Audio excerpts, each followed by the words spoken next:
A friend of mine, Steve Klar from Racadian Development Group, a company that develops, builds, and renovates nursing homes, was traveling to Cincinnati, nearby Kentucky. I had a client who asked us to come look at 2 properties, and we were a little bit short on time, so Thanksgiving while everyone was sleeping, I took the early flight, 6 a.m. He got off the flight, rented a car, started driving, and all of a sudden, it hit him.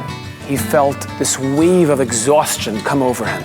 Here I was in Kentucky on Thanksgiving. You could literally hear the birds chirping, but I was desperate for a coffee and just looked for the nearest gas station. He gets into the gas station, walks over to the back to make himself a cup of coffee. And I hear that the owner at the register is on the phone. He's speaking Arabic. I walk up to the counter, I put my coffee down, I take out my credit card, and he goes, "Good morning, how are you?" without even looking up. And I said, "Alhamdulillah," and he stopped dead in his tracks. Alhamdulillah, which means thank God.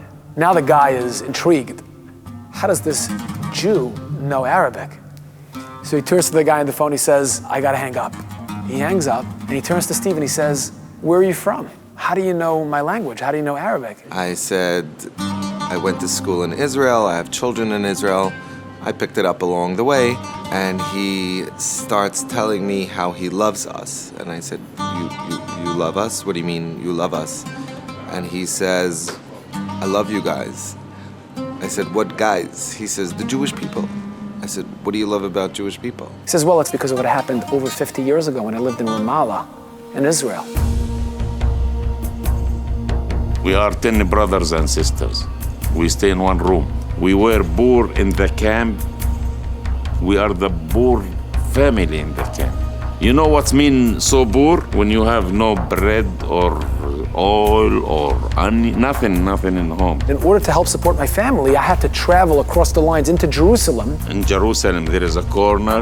You stay there with your food bag, and people, they need any labor, they pick you up from there. They pay you every day this amount. The guy we work for him is a Jewish guy. His name Moise. It's called Beit Safafa between Jerusalem and Bethlehem.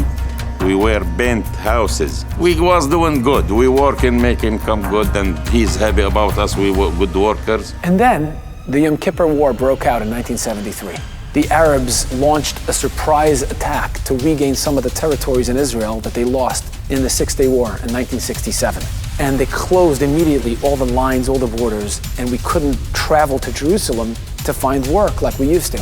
Even after the war ended, we were still afraid to get into Jerusalem to get work. We cannot keep working war there. There's no safe. They were dirt poor.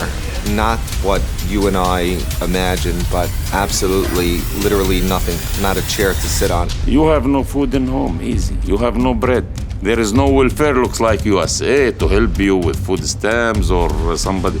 Nothing. And one day, the Israeli army, bunch of soldiers, come into Ramallah, and they're asking for my name. They're looking for me.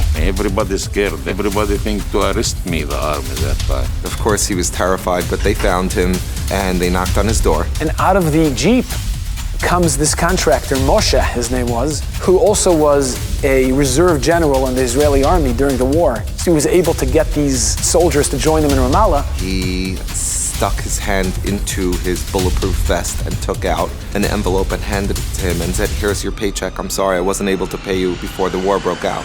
And it absolutely blew him away. He come in where we live with the army to pay me whatever days I work for him. And now I'm here 50 plus years later, and you walk into my gas station.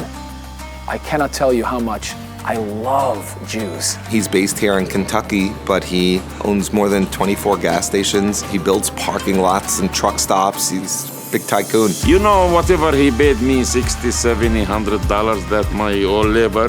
For me, that time, I swear to God, more than millions. We were so poor.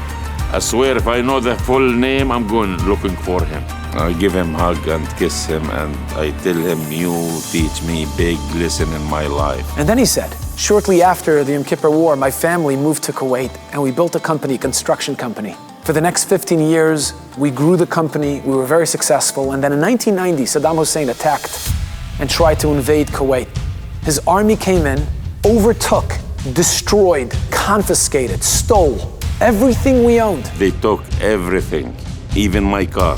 I ran to the bank, The bank, it was empty, just walls, to take some money to buy milk for my kids. These are our brothers, our Arab brothers. And at that point, I thought to myself, wow, look at the difference. The Jewish guy, after 2 months, is coming with the army, looking for my name, and he found me.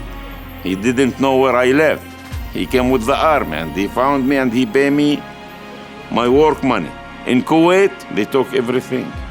Everything. I was really blown away how he was blown away.